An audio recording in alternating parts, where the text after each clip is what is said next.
This is my true life story. I became a widow 2017, July to be precise. I'm from Nigeria. I was made to go through certain processes in the name of mourning rights for my late husband of 26 years. Ordinarily, like what they told me, I was supposed to mourn for 1 month. But somehow they increased it to 4 months, which I did. I was made to sleep on a bare floor. I don't go to the market. I was told not to eat with my previous dishes. I was fed like a dog.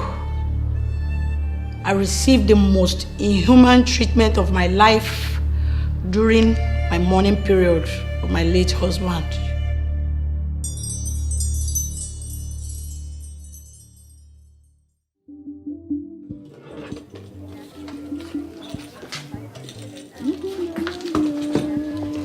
Mama, I think this purse is going to match your outfit better.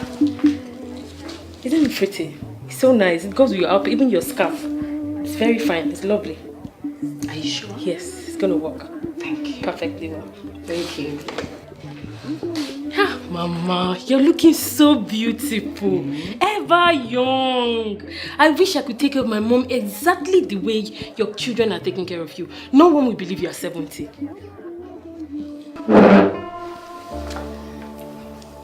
You will take care of your mother. Amen. Is that okay? Yes, ma'am. Just keep working hard and be honest in all your ways. In life, never you be deceived by this painted face, because on this painted face is concealed bruises that has healed over time.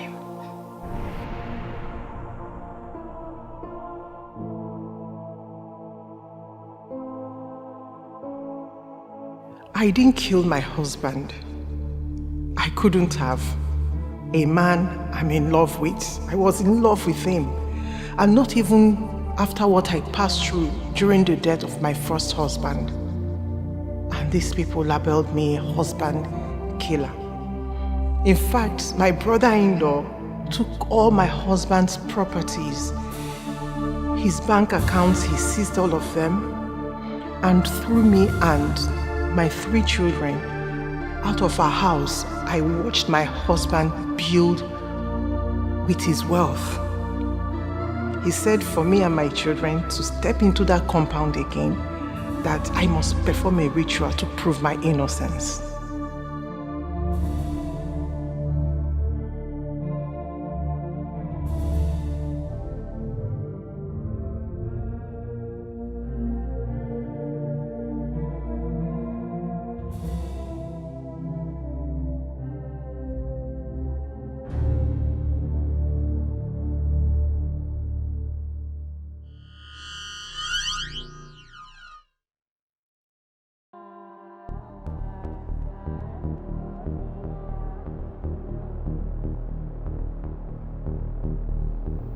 They brought me out at about 2 a.m. to cry around the grave. They built a hut directly beside my husband's grave where I stayed till the next morning at about 4 p.m. Nigerian time. That was when they brought me out. They shaved me. They made me to bathe outside there. The whole clothes, everything I ever touched since I lost my husband was burnt. I was made to shave my private parts, my pubic hair, my armpits, cut my nails, tie them on a nylon. So the very day they brought me out at about 2 a.m., they asked me to cry around the grave, and they built a hut where I slept until the next day, 4 p.m. That was when the daughters of the land gathered. They set a firewood which was burning, and I was sitting directly opposite the firewood. I was never allowed to go out of that place. And the next day, I was taken to the paramount leader. They called a meeting at about 7:30 a.m. I was made to buy like 12 pieces of fish and palm oil and salt with calabash. That's what I went for. So when I got there, they gave me a small stool to sit beside. After deliberation, they called me and they asked me, now that I've finished shaving my head, in my husband's family, who do I want to continue from where my husband stopped? And I said, I don't understand. So they gave me the option of my husband's immediate younger brother, the oldest man in the community, anybody from my husband's family that bears the same name with my husband. And I said no. Widowhood is a journey nobody planned for. Nobody regards you, nobody comes close to you, nobody sits by you. You are left all alone. I can't imagine myself, the husband of 26 years, losing him and at the same time being emotionally traumatized, where they made you go through things. You are treated like a less woman. Nobody cares. And the government is not doing anything about it. Nobody cares. They keep on acting under the pretense of culture. I know no man, no woman prays to be a widow or a widower. But in a journey of marriage, every married man or woman is a potential widow. And you find out that most of all this are being perpetrated by women, by the ladies, the daughters of where you are married. It's annoying. And they keep telling you it is the culture. You have to observe it as long as you are legally married to your late husband.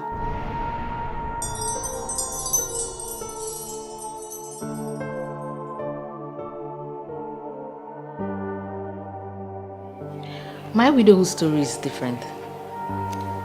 My mother was apprehensive about me allowing my in-laws to help me to gather up my husband's possession after his passing.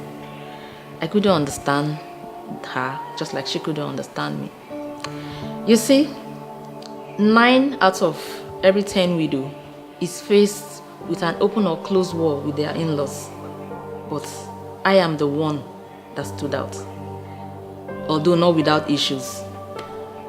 My brother-in-law was an angel, but his wife turned out to be a Lucifer overnight because she felt I had something to do with the husband. She felt I was in love with the husband. But that wasn't the case. He was just being nice to me and she misunderstood it. Up to the point where her things were thrown out of the house. That wasn't my intention, but she got it all wrong. Right now, I found love again and we're in the process of getting married. But my would-be mother-in-law wouldn't want to hear about it. She says over her dead body would her son marry a widow. Widowhood in this part of the world is being stigmatized. We are treated like lepers. We desire to be loved and cared for. We are also humans. We desire affection and love. I don't think it's too much to ask for. I was married to a filthy rich guy. He was super rich. The many trips abroad, the jewelries, the shopping, the expensive designer shops. I was enduring because nobody wanted to believe me. The elders in my clan, even my pastors, never believed me because they were so blinded with the cash and cars he doled out to them. And also I was scared of what people will say. I had to endure. Probably because of the many trips abroad, the shopping, the cars, the jewelries.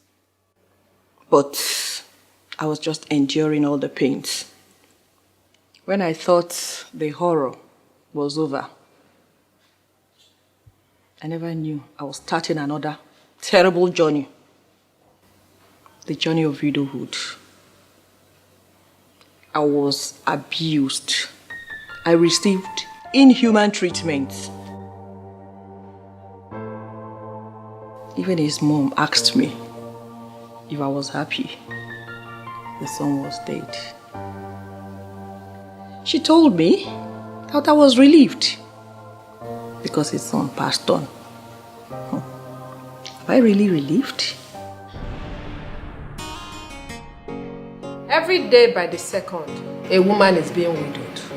According to African Poverty Report, 1 in every 10 women in Africa between the ages of 15 and older is a widow.